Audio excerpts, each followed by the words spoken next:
Hello everyone, आज मैं आप लोगों से अपना एक्सपीरियंस शेयर करूंगी about our little adventure of Ladakh trip.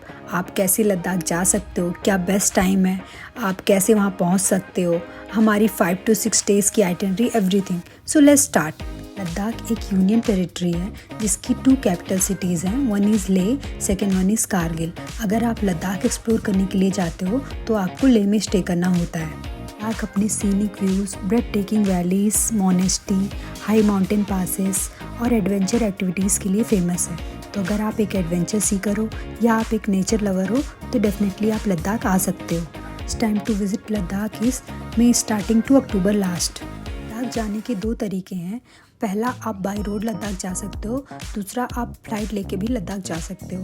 अगर आप एक बाइकर हैं, एडवेंचर सीकर हैं, तो आप बाई रोड लद्दाख जा सकते हैं। अगर आप फैमिली के साथ हैं, एक कन्वीनियंट ऑप्शन चूज़ करना चाहते हैं, तो आप फ़्लाइट से भी लद्दाख जा सकते हैं। दिल्ली से लद्दाख की डायरेक्ट फ़्लाइट्स अवेलेबल हैं। हमने क्योंकि बेंगलोर से फ़्लाइट ली थी तो हमारा दिल्ली में हॉल्ट था। बेंगलोर से हमने रात की फ़्लाइट थी 10 बजे, जो कि 12 बजे रात में हमें दिल्ली पहुंचा दिया था। वहां पे हमारा 6 to 7 आवर्स का हॉल्ट था। वहां से 6:15 मॉर्निंग में फ़्लाइट थी लद्दाख के लिए, जो कि लद्दाख हमें अराउंड 8 o'clock मॉर्निंग में पहुंचा दी थी। लद्दाख एयरपोर्ट से लेह सिटी 4 किलोमीटर की दूरी पे है। तो वहाँ पे आपको ईज़िली एयरपोर्ट टैक्सीज मिल जाती हैं जो आपको आपके होटल तक ड्रॉप कर देती हैं। लद्दाख पहुँचने के बाद ये सजेस्ट किया जाता है कि आप एटलीस्ट उस दिन आप लद्दाख में ही स्टे करें, होटल में रहें, थोड़े आप इन्वायरमेंट से यूज टू हो जाएं, क्योंकि ये बहुत ही हाइट पे है। यहाँ normally mountain sickness, breathing issue, nausea वगैरह की प्रॉब्लम होती है। तो इस बेटर है कि आप यूज टू हो जाएं इन्वायरमेंट से और नेक्स्ट डे आप एक्सप्लोर करने निकल सकते हैं। या फिर अगर आप बेटर फील कर रहे हो तो आप मॉर्निंग में जब पहुँचते हो उसके बाद आप ब्रेकफास्ट वगैरह करके थोड़ा रेस्ट कर लीजिए और इवनिंग में 4 o'clock आप निकल सकते हैं जस्ट लेह सिटी एक्सप्लोर करने, आसपास के एरिया एक्सप्लोर करने।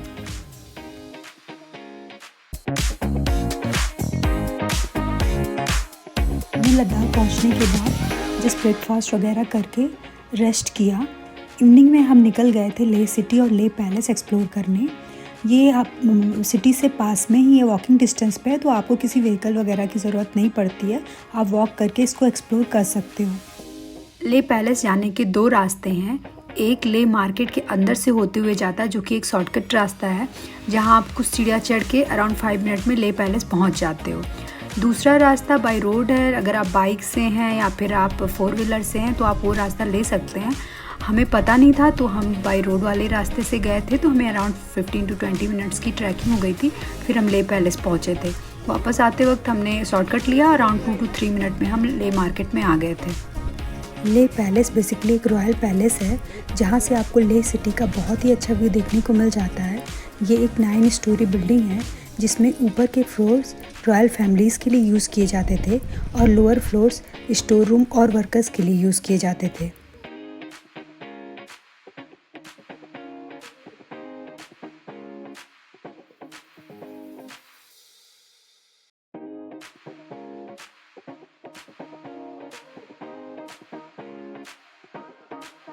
इससे निकलकर हम वापस लेह सिटी आ गए, जहां हमने बाइक रेंट करी अपने नेक्स्ट डे ट्रिप्स के लिए और फिर डिनर करके वापस होटल चले गए।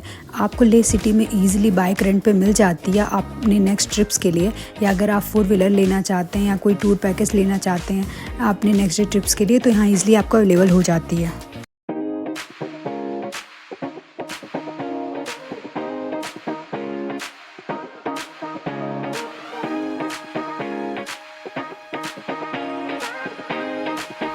डे 2 पे आप एक्सप्लोर कर सकते हैं Shanti Stupa, hall of fame, Indus river view point, magnetic hills, Patthar Sahib gurdwara और संगम पॉइंट।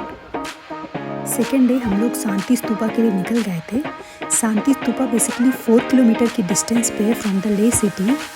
ये एक वाइड टूम मॉन्यूमेंट है जो कि 2005 ईयर ऑफ बुद्धिज्म को सेलिब्रेट करने के लिए और रिस्पेक्ट करने के लिए बनाया गया था। ये सी लेवल से 3600 मीटर अबव है। ये वर्ल्ड पीस को भी प्रमोट करता है। अगर आप शांति स्तूपा विजिट करने के लिए जा रहे हैं तो बेटर है कि आप कंफर्टेबल शूज़ पहन कर जाएं, क्योंकि यहाँ आपको टॉप तक जाने के लिए थोड़ी ट्रैकिंग करनी होती है। And carry a water bottle with you. Shanti Stupa क्योंकि ले सिटी से हाइट पे है, इसीलिए यहाँ से आपको ले सिटी का बहुत ही अच्छा व्यू देखने को मिलता है और आप बहुत अच्छे सीनिक व्यू एंजॉय कर सकते हैं। शांति स्तूपा एक्सप्लोर करके हम लोग निकल गए थे हॉल ऑफ फेम के लिए। हॉल ऑफ फेम बेसिकली एक म्यूज़ियम है जो इंडियन आर्मी ने बनवाया है to show tribute to our soldiers जो इंडो पाक वॉर में शहीद हुए थे। यहाँ आर्मी द्वारा आपको एक्सप्लेन भी किया जाता है the whole war situation. Rangers उनको रेंजर्स बोला जाता है, वो नहीं चढ़ेंगे, लेकिन इंडियन आर्मी ने तो इस बात को मान लिया और वो पीछे नीचे की तरफ बेस में डाउन हो गए, लेकिन पाकिस्तान नहीं माना। धोखा करते हुए वो क्या, यहाँ पे आप म्यूजियम एक्सप्लोर कर सकते हैं। यहाँ पे डिफरेंट वेपन शोकेस किए गए हैं जो कि कारगिल वॉर में यूज़ हुए थे। सेम फ्लोर पे यहाँ पे एक वॉर पिक्चर गैलरी भी है, उसको भी आप एक्सप्लोर कर सकते हैं। इसका ओपनिंग टाइम है 9 AM to 1 PM and 2 PM to 7 PM। यहाँ पे एक यूनिक शो भी होता है जिसमें सोल्जर्स एक्ट करके दिखाते हैं द होल वॉर सीन। ये शो की प्राइजेस हॉल ऑफ फेम के टिकट में इंक्लूडेड है। तो जब आप म्यूजियम एक्सप्लोर करने के बाद अदर प्लेसेस एक्सप्लोर करके वापस आते टाइम ये यूनिक शो को एंजॉय कर सकते हैं। अंदर ही आपको एक कैफ़े भी मिल जाएगा जहाँ पे आप अपना मील एंजॉय कर सकते हैं विथ अ ग्रेट व्यू। इसके बाद हम लोग निकल गए थे संगम पॉइंट के लिए। रास्ते में ही आपको मैग्नेटिक हिल्स और इंडस रिवर व्यू पॉइंट भी पड़ता है। मैग्नेटिक हिल्स बेसिकली बोलते हैं कि यहाँ गाड़ियाँ अपने आप चलती हैं क्योंकि इस एरिया का मैग्नेटिक फोर्स बहुत ज़्यादा है, तो यहाँ रुककर आप वो एक्सपीरियंस भी फील कर सकते हैं। रास्ते में ही आपको इंडस रिवर व्यू पॉइंट पड़ता है जहाँ पर आप खड़े होकर अच्छे पिक्चर्स क्लिक करवा सकते हैं और सीनिक व्यू एंजॉय कर सकते हैं। इसके बाद हम लोग निकल गए थे संगम पॉइंट के लिए। संगम तक पहुंचने का रूट काफ़ी सीनिक है, आपको एक अलग ही एक्सपीरियंस होगा। नीचे से आपको इंडस रिवर फ्लो करती हुई दिखाई देगी और आप एक अलग ही एक्सपीरियंस एक्सप्लोर करेंगे।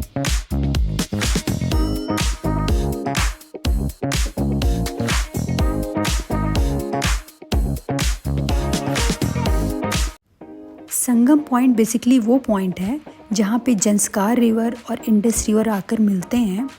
यहाँ पर आके आपको लिटरली बहुत ही मेंटल पीस और फ्रेश फील होता है। ये सिटी से के शोर शराबे से दूर एक पीसफुल एनवायरनमेंट है। मैं आपको सजेस्ट करूँगी कि आप यहाँ पे थोड़ा टाइम लेकर आएँ ताकि इत्मीनान से यहाँ बैठकर आप सनसेट एंजॉय कर सकते हैं। इसके बाद हम लोग सिटी की तरफ निकल गए थे जहाँ रास्ते में हॉल ऑफ फेम में हमें इवनिंग शो भी देखना था और हमें थोड़ा लेट हो गया था, इसीलिए हमने पत्थर साहिब गुरुद्वारा स्किप कर दिया। आप या तो संगम से वापस जाते इस टाइम, अगर आपके पास टाइम हो तो आप पत्थर साहिब गुरुद्वारा जा सकते हैं, या फिर आप हॉल ऑफ फेम से आते टाइम भी पत्थर साहिब गुरुद्वारा जाकर एक्सप्लोर कर सकते हैं। यानी केंद्र कारगिल के नाम से जाना जाता है। सन 1999 और अचानक पूरी। इसके बाद हम लोग ले सिटी वापस आ गए जहां हमने डिनर किया और होटल पर जाकर हमने थोड़ी पैकिंग की क्योंकि नेक्स्ट डे हम लोग 2 डे ट्रिप के लिए निकलने वाले थे जिसमें हम लोग नुब्रा वैली और पेंगोंग लेक में ही स्टे करने वाले थे। Day 3 यू कैन लीव ले city and head towards Nubra valley. Basically ले सिटी में आपको किसी परमिट की ज़रूरत नहीं होती है, बट अगर आप ले सिटी के इनर पार्ट एक्सप्लोर करने के लिए जाते हैं जैसे कि नुब्रा वैली, पेंगोंग लेक, तो आपको इनर परमिट की ज़रूरत पड़ती है।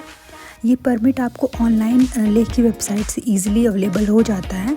आप www.lahdclehpermit.in पे जाकर आप इसको डाउनलोड कर सकते हैं, जो कि अराउंड 400 रुपीज़ पर पर्सन होता है। अगर आप ये ट्रिप बाइक से कर रहे हैं तो carry only required essential for the trip. Rest जो लगेज है आप इसको होटल पे ही ड्रॉप कर सकते हैं। बेसिकली सारे होटल यहाँ पे लगेज ड्रॉप अलाउ करते हैं। एक बार आप जब पेंगोंग लेक एक्सप्लोर करके वापस ले सिटी आते हैं तो आप सेम होटल में रुककर अपना लगेज वापस ले सकते हैं।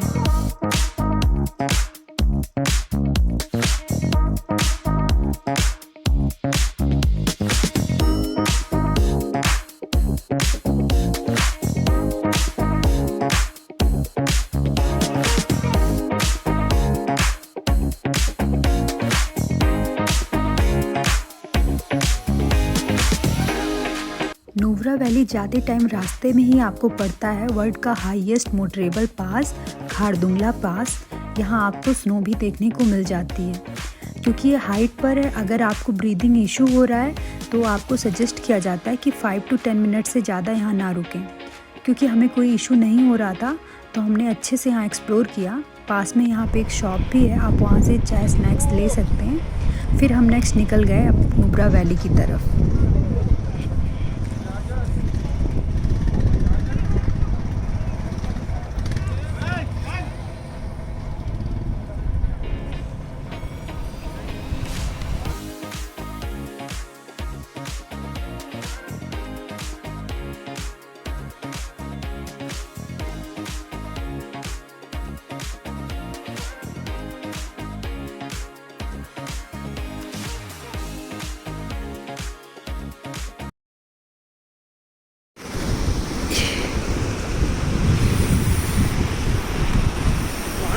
पानी है भाई यहाँ का।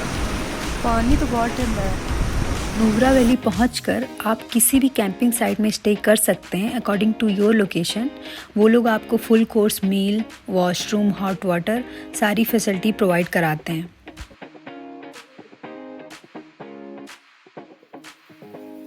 इसके बाद हम लोग निकल गए थे सैंड ड्यून्स के लिए, जो कि हमारी कैंपिंग साइट से पास में ही था। यहाँ पे आपको कैमल राइड वगैरह का ऑप्शन मिलता है। ये भी काफ़ी अच्छा एक्सपीरियंस था।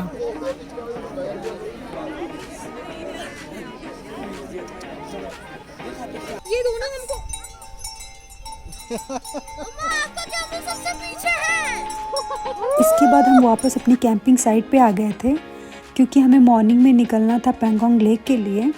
अगर आपके पास टाइम है तो आप एक दिन और नुब्रा वैली में रुक सकते हैं।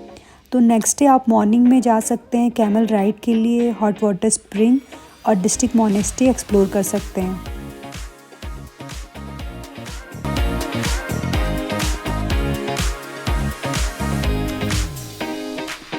डे 4 पे हमारा प्लान था कि हम ब्रेकफास्ट करके डिस्ट्रिक्ट मोनेस्ट्री एक्सप्लोर करते हुए पैंगोंग लेक की तरफ निकलेंगे। बट हमें लोकल से पता चला कि पैंगोंग लेक जाने के रास्ते को आफ्टरनून में 12 बजे के बाद बंद कर दिया जा रहा है, क्योंकि वहाँ पे कुछ कंस्ट्रक्शन वर्क चल रहा है। तो हम डिस्ट्रिक्ट मोनेस्ट्री स्किप करते हुए पैंगोंग लेक की तरफ निकल गए।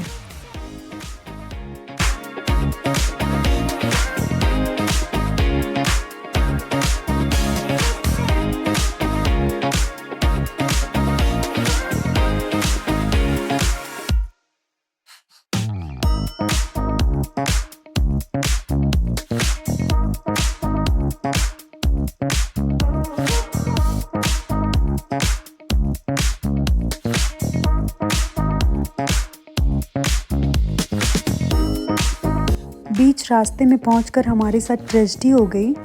हमें पता चला कि पैंगोंग लेक जाने के रास्ते को क्लोज़ कर दिया गया है। एक पॉइंट के बाद आर्मी वालों ने किसी को भी जाना अलाउ नहीं किया है। तो अगर आप अर्ली मॉर्निंग में आते या आफ्टरनून में आते, इससे कोई फ़र्क नहीं पड़ता है। वो आगे किसी को भी जाने नहीं दे रहे हैं। बाद में हमें काफ़ी बुरा लग रहा था, क्योंकि हमने मोनेस्ट्री स्किप करी, इतनी जल्दी में आए, फिर भी यहाँ आके हमें रोक ही दिया गया। और हमें आगे कुछ पता नहीं था कि कब रास्ता खुलेगा, हमें आगे जाने भी देंगे या नहीं जाने देंगे। तो इसीलिए हमें काफ़ी टेंशन हो रही थी। फाइनली 4 to 5 आवर वेट करने के बाद रास्ता खुला और फिर हम निकल गए पैंगोंग लेक की तरफ।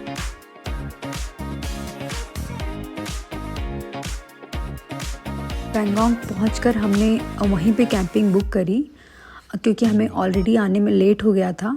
तो हमने इसीलिए टाइम ना वेस्ट करते वहीं पे कैंपिंग बुक कर ली। मॉर्निंग में हमें पैंगोंग लेक को एक्सप्लोर भी करना था। अगर आप टाइम से आ जाते हो तो आप पैंगोंग में सनसेट एंजॉय करिए, और फिर आप वापस जाते वक्त एक दुरबुक नाम की जगह पड़ती है, वहाँ भी स्टे कर सकते हैं, या फिर आप पैंगोंग में भी स्टे कर सकते हैं।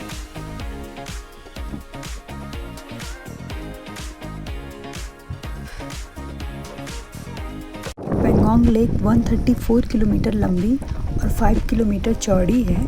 ये बेसिकली 5 सब लेक्स में डिवाइडेड है, जिसका 50% चाइना के अंदर आता है, 40% लद्दाख और रिमेनिंग 10% इंडिया और चाइना के बीच में आता है। ये लेक पूरी ब्लू कलर की है, बहुत ही सुंदर व्यू आपको देखने को मिलता है। इवन सनरेज़ के साथ इसका कलर थोड़ा बहुत चेंज भी होता है, क्योंकि हम लोग अक्टूबर स्टार्टिंग में आए थे तो इसलिए यहाँ काफ़ी ठंडक था। रात में तो यहाँ बहुत तेज़ हवाएं चल रही थी और काफ़ी ठंडा हो गया था। विंटर में तो ये लेक पूरी तरीके से फ्रीज हो जाती है, बट आपको एक्सपीरियंस ज़रूर एक्सप्लोर करना चाहिए। ओवरऑल बहुत अच्छा एक्सपीरियंस था।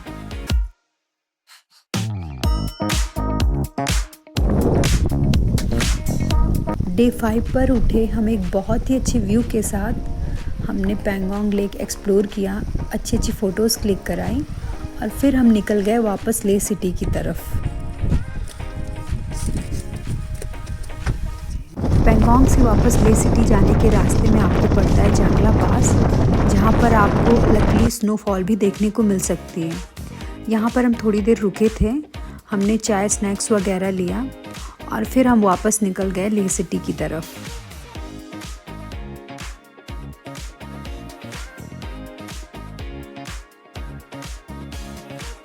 ले सिटी पहुंचकर होटल पे जाकर हमने थोड़ा रेस्ट किया। शाम में हम निकल गए थे शॉपिंग के लिए, क्योंकि नेक्स्ट डे हमारी फ़्लाइट थी। तो ये थी हमारी 5 to 6 डेज़ की आइटिनरी ऑफ लद्दाख ट्रिप। कौन से प्लेसेस हमने एक्सप्लोर किए, एक्सपीरियंस क्या रहा, क्या ट्रेजेडीज़ रही, एवरीथिंग। लास्ट में कुछ इंपॉर्टेंट टिप्स जो आपको ध्यान में रखने चाहिए अगर आप अपना लद्दाख ट्रिप प्लान कर रहे हैं तो। First of all, carry proper medicines, क्योंकि ये बहुत ही हाइट पे है तो जनरली यहाँ पे nausea, headache, mountain sickness, breathing issue वगैरह की प्रॉब्लम्स आती है, तो अकॉर्डिंगली मेडिसिन्स कैरी करें। और बैंडेड, आप कफ़ कोल्ड की मेडिसिन, ये सब भी साथ में कैरी करें। सेकंड, अगर आपको ऑलरेडी हाई बीपी, लो बीपी का इशू है तो पहले आप अपने डॉक्टर से कंसल्ट करें, फिर ही लद्दाख ट्रिप प्लान करें। नेक्स्ट, आप यहाँ पे प्रॉपर ठंडक के कपड़े कैरी करिए, क्योंकि यहाँ पे अगर समर सीज़न है या विंटर सीज़न है उससे कोई फ़र्क नहीं पड़ता है, आपको ठंडक के कपड़ों की ज़रूरत पड़ने ही वाली है। तो प्रॉपर ठंडक के कपड़े कैरी करें, एक अच्छा शूज़ और एक प्रॉपर बूट कैरी करें अपने साथ। नेक्स्ट, अगर आप ये ट्रिप बाइक से प्लान कर रहे हैं तो जहाँ से आप बाइक रेंट करते हैं वहाँ से अच्छा सा हेलमेट ले लीजिए।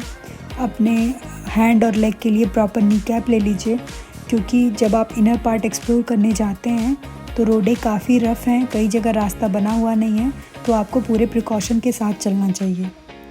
लास्टली, आपको कुछ चीज़ें कैरी करनी चाहिए अपने साथ, जैसे कि पावर बैंक, एक सिम, क्योंकि वहाँ पे आपका नॉर्मल सिम काम नहीं करता है, टॉर्च हो गया, गूगल मैप आप ऑफलाइन डाउनलोड कर लीजिए, क्योंकि यहाँ इनर पार्ट्स में नेटवर्क इशू होता है, तो आपको मैप ऑलरेडी डाउनलोड करके रखना चाहिए।